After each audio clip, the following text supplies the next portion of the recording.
디모데후서 기억하시겠습니다만 바울이 디모데후서 기록한 때가 로마 2차 투옥이고 2차 투옥 후에 순교하기 때문에 이 디모데후서는 유언과 같은 말씀이라는 것입니다. 이 유언 속에서 바울이 핵심 메시지 여러 가지 전했지만 한 가지만 말씀드리면 복음과 함께 고난을 받으라, 이 말씀입니다. 디모데후서 1장 7절 8절에 있죠. 하나님이 우리에게 주신 것은 두려워하는 마음이 아니요 오직 능력과 사랑과 절제하는 마음이니 그러므로 너는 내가 우리 주를 증언함과 또는 주를 위하여 갇힌 자 된 나를 부끄러워하지 말고, 뒤에 같이 읽겠습니다. 이 성경 구절 8절 오직서부터 맨 마지막 절 시작. 오직 하나님의 능력을 따라 복음과 함께 고난을 받으라. 할렐루야. 그러죠. 복음과 함께 고난을 받으라. 근데 복음 앞에 뭐라고 써 있습니까? 하나님의 능력을 따라 복음과 함께. 그래서 복음을 통해서 하나님의 능력을 얻게 되게, 이 하나님의 능력을 가지면 고난 속에서 이길 힘이 생기는 것입니다. 그래서 고난을 이길 힘이 바로 이 복음, 하나님의 말씀 가운데 있다는 것입니다. 그래서 바울이 복음을 전하려고 했고 고난 속에서도 이 말씀을 끝까지 붙잡은 것입니다. 하나님께서 오늘 우리에게도 같은 메시지를 주십니다. 복음, 말씀과 함께 고난을 받으시기 바랍니다. 이거를 오해하시면 안 돼요. 복음을 받으면 고난이 온다가 아니라 고난이 왔을 때 이 말씀을 붙잡고 이기라, 이 이야기입니다. 그러니까 아멘 하셔도 됩니다. 다시 한번, 복음, 이 말씀과 함께 고난을 받으라. 네.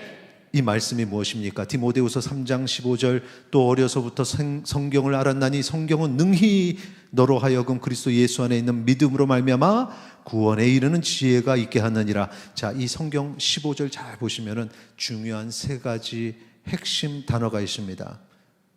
뭘까요? 세 개. 한번 속으로 한번 골라보세요. 중요한 단어 세 개. 예.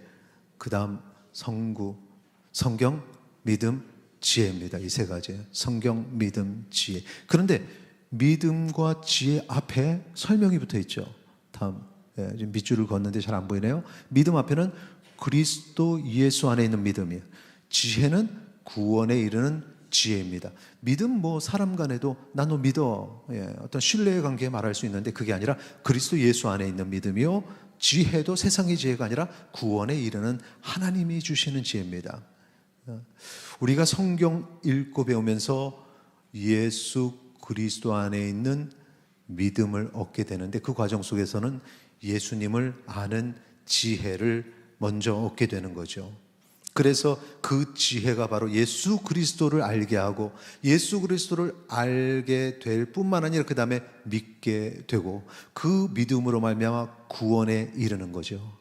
그래서 성경을 읽음으로써 우리가 바로 주 예수 그리스도, 그분을 만나고 그분을 믿게 되고 이 자리에서 주께 예배드리는 줄 믿으시기 바랍니다.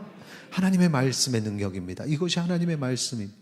그래서 우리가 항상 말씀이 무엇인가 이렇게 생각을 해보면 첫째 답은 이겁니다. 말씀은 믿음의 기초다라는 것이죠. 말씀을 통해서 우리가 믿음에 이르게 됩니다. 시작은 말씀이니까. 그리고 두 번째 답이 있습니다. 두 번째 무엇이냐?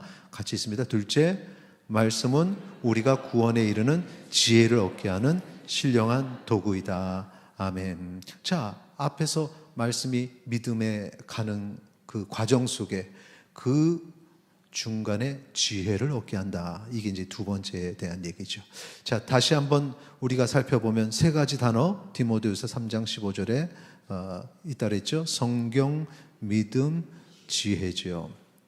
여기 지금 보시면은 그리스도 예수 안에 있는 믿음으로 말미암아 구원에 이르는 지혜가 있다. 요 사이에 말미암아 요 단어가 있습니다. 요 말미암아 이 단어가 원어로 디아, 무엇을 통하여 이런 뜻이 있어요. 그러니까 믿음을 통해서 구원에 이르는 지혜를 얻게 하는 거죠. 그러니까 우리가 구원에 이르는 지혜를 얻어서 내 지혜로 찾아가는 게 아니라 믿음을 고백하고 믿을 때 그 믿음으로 구원을 얻는데, 구원을 얻는 과정 속에 지혜가 이렇게 우리에게 임하는 겁니다. 그래서 이 지혜는 우리의 지혜가 아닙니다. 사람이 아무리 지혜를 써도 구원에 이를 수가 없습니다. 믿음에서 그 다음 따라오는 하나님의 지혜. 오늘 이 얘기가 무슨 얘기냐면, 우리가 하나님을 믿는 믿음을 가졌다 할 때는 그 다음에는 하나님이 주시는 지혜가 우리에게 충만해야 하는 것이죠. 하나님을 얻는, 하나님이 주시는 지혜를 그럼 어디서 얻느냐? 마찬가지로 하나님 말씀을 통해서 얻게 된다는 사실을 기억하시기 바랍니다. 이번에 주일학교 친구들이 가서 좋은 성적들을 또 거두어 왔는데, 항상 아쉬운 건 뭐냐면은, 우리 친구들이 목사님을 닮아서 예체능은 잘하는데 성경고사는 그다지 이렇게 성적이 상대적으로 예체능보다는 약한 것 같아요. 그래가지고 이 아이들은 이 부모 세대가 선생님이 어떻게 하냐에 따라 달라지는 겁니다. 그 책임감을 가지고 이제 우리 교육자들이 회의를 했습니다. 그리고 헌신하시는 선생님들 우리 좀 더 투입하고, 그래가지고 미리 준비하고, 거기에 이제 부모님들도 역할을 좀 해주셔서, 그래서 성경고사를 준비하는데, 성경고사를 준비하는 게 제가요 전에 총회 영어 캠프를 준비를 해서 영어 캠프에 그 미국 크리스찬 학교 프로그램을 이제 도입을 해가지고 우리 친구들이 그 미국 학교를 총회 영어 캠프에서 체험하게 했거든요. 많은 분들이 너무 좋았다고 얘기하는데, 어떤 분이 이런 얘기를 하는 거 봤어요. 뭐라 그러냐면, 왜 총회에서 하는 영어 캠프에서까지도 공부를 해야 합니까? 이게 맞는 말 같기도 하고 안 맞는 말 같기도 하고, 공부 그러는데 영어 캠프, 총회 영어 캠프에서는 공부를 안 했으면 좋겠다는 거죠. 여러분의 표정이 어안이 벙벙한 표정이, 저도 그렇습니다. 영어를 배운다는 게 공부 아닙니까?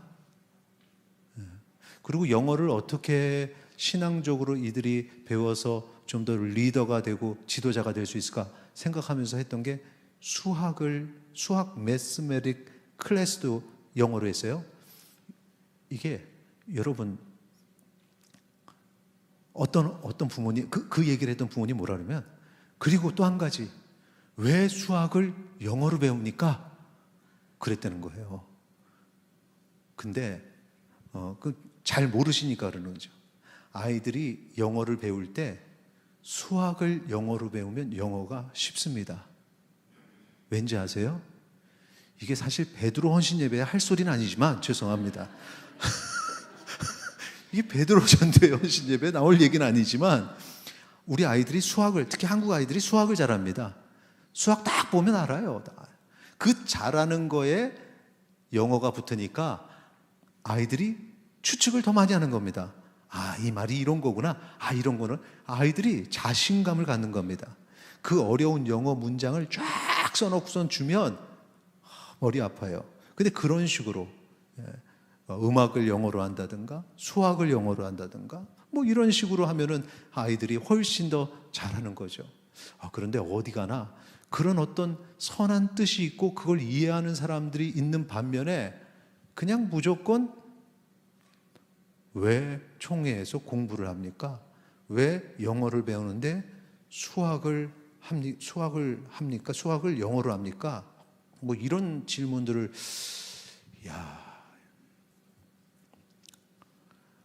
하나님이 주시는 지혜는 우리가 인간이 생각하는 것과는 달라서 하나님 말씀을 공부를 하는데, 분명히 하나님 말씀을 공부하는데 이 지혜를 통해서 세상의 학문도 잘하게 될 줄 믿으시기 바랍니다.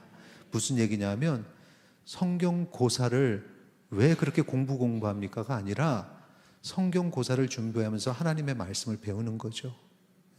하나님의 말씀을 통해서 그 지혜와 지식이 깊어지면, 그러면 하나님이 원하시는 일을 하도록 하나님께서 그를 높여주시고, 그러면 그 속에서 그 자녀들이 똑똑해지고 하나님께서 세워주실 줄 믿으시기 바랍니다. 바로 그런 겁니다. 말씀을 읽을 때의 유익은 우리가 생각하는 그 한정된 것이 아니라 말씀을 읽고 공부할 때는 어마어마한 하나님의 계획하심이 우리에게 주어진다는 것이죠. 이게 바로 하나님의 지혜와 지식인데, 우리 사랑하는 성도님들도 이 지혜와 지식이 있기를 소망합니다. 이거는 우리가 어린아이들을 얘기했지만, 우리가 교회 안에서 그런 어떤 다양한 지혜와 지식을 하나님의 자녀로서 배울 수 있지만, 이건 다음 세대뿐만이 아닙니다. 우리 3, 40대, 5, 60대, 7, 80대 어르신들을 볼 때에도 우리 은석교회 어르신들을 보면서 정말 지혜로우시다, 이런 생각을 많이 했습니다. 그게 왜 그러느냐? 하나님 말씀에 뿌리를 내려 평생을 살았기에, 그래서 세상의 학력이 아니라 하나님의 주시는 지혜가 넘친다는 사실을 기억하시기 바랍니다. 이게 말씀이 주는 지혜입니다. 자, 말씀을 읽을 때 얻는 또 다른 유익들이 있습니다. 그게 무엇이냐? 자, 디모데후서 3장 16절 17절 같이 읽겠습니다. 모든 성경은 하나님의 감동으로 된 것으로 교훈과 책망과 바르게 함과 의로 교육하기에 유익하니, 이는 하나님의 사람으로 온전하게 하며 모든 선한 일을 행한 능력을 갖추게 하려 함이라. 아멘. 지금 이 말씀에는 16절에서 한 가지, 17절에서 한 가지의 말씀의 능력이 있습니다. 자, 그게 뭔지 한번 살펴보겠습니다. 16절을 먼저 보시면, 모든 성경에 가지는 능력이 뭐냐? 하나님의 감동으로 되었기에 교훈, 책망, 바르게 함, 의로 교육함에 유익하다. 여기서 교훈, 책망, 바르게 함, 의로 교육함, 이게 다 하나님의 가르치심입니다. 하나님의 가르치심. 우리는 성경을 통해서 하나님께 배울 수 있습니다. 많은 사람들이 그렇게 얘기해요. 교사가 중요하다고, 교사가. 그래서 좋은 교사를 찾으려고 어마어마하게 노력을 하죠. 사람 교사도 그렇게 가려서 좋은 교사 찾겠다고 하는데, 우리의 삶이 하나님으로부터 배워서 살면 얼마나 지혜와 지식이 가득한 삶이 될까요?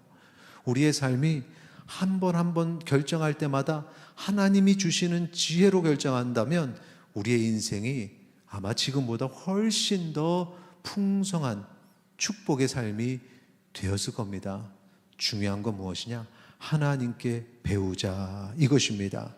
하나님 말씀의 능력이 있는데, 여기 보니까 하나님 말씀의 능력이 어떻게 우리에게 임하는가? 여기 하나님의 감동으로 된 것이기에, 모든 성경은 하나님의 감동으로 되었기 때문에 그 하나님의 말씀을 내가 배우고 들을 때 그 하나님의 감동이 우리에게 임하는 것입니다. 그래서 설교를 듣는 중에 마음에 뭉클함이 있었다 하시는 분들 계실 거예요. 설교를 듣는 중에 감동을 하게 되는 경우가 있었습니다. 하나님 말씀을 듣는 중에 눈물을 흘리는 경우가 있었습니다. 제가 앞부분에 아멘 얘기는 잠깐 했지만, 일부 예배 때 조용했거든요. 일부 예배 조용했어요. 그런데 일부 예배 끝나고 어떤 분이 저에게 와서 오늘 말씀 통해서 큰 은혜를 받았습니다. 위로를 받았습니다. 이 간증을 해주셨어요. 짧은 시간에 한마디죠. 아멘도 안 했어요, 일부 예배 때. 이게 아멘하고 상관이 없더라고요, 보니까. 저는 아멘이 없어서, 그래서 내가 사회 보니까 이렇게 아멘이 없나? 그랬는데, 하나님께서는 각자에게 필요한 대로 은혜를 주시는데, 이거구나. 이게 뭐냐? 하나님의 감동하심이 그 예배에 임하는 그 사람에게 그 순간에 임한 겁니다. 이 순간에 여러분 뭔가 지금 제가 말씀드렸던 뭉클함이 있고 감동하게 되고 눈물을 흘리는 경험이 지금 이전에도 있고 지금도 있다면, 지금 이 순간에 하나님의 감동이 내게 임한 줄 믿으시기 바랍니다. 얼마나 놀랍습니까? 이거구나, 이거구나. 똑같은 말씀. 사실 제 설교는 다 똑같습니다. 다 성경 얘기예요. 거기서 벗어나질 않습니다. 그런데도 이 성경 얘기가 어느 날 나에게 하나님의 감동함으로 내 마음에, 심령에, 내 삶에 그렇게 꽂히게 되는 거죠. 그렇게 하나님의 말씀이 우리에게 역사한다는 사실을 기억하시기 바랍니다. 자, 여기서 우리는 말씀이 무엇인가에 대한 세 번째 답을 얻는데, 셋째 같이 읽겠습니다. 말씀은 우리를 변화시키는 힘이다 라는 거죠. 하나님의 감동함이 오니까 삶이 달라지는 겁니다. 하나님께서 나를 구원해 주셨구나. 하나님께서 나를 인도하시는구나. 하나님께서 지금까지 나를 업어서 안아서 이끄셨구나. 이전의 삶의 모습과는 전혀 다른 삶을 살게 되는 것입니다. 하나님 앞에 더 헌신하게 되고 더 사랑이 풍성하게 되는 거죠. 이렇게 하나님의 말씀을 통해서 변화된 주의 백성 되시기를 축원합니다. MBTI 이거 하나 소용없어요. 하나님 앞에서 변화된 다음에 나의 모습이 어떤 모습인지를 봐야지. 우리가 변화되면 어떤 모습이 되느냐? 온전한 하나님의 사람이 됩니다. 디모데후서 3장 17절, 이는 하나님의 사람으로 온전하게 하며 모든 선한 일을 행할 능력을 갖추게 하려 함이라. 여기에 뭐라고 하냐면 온전한 하나님의 사람. 온전한 하나님의 사람이 무엇이냐?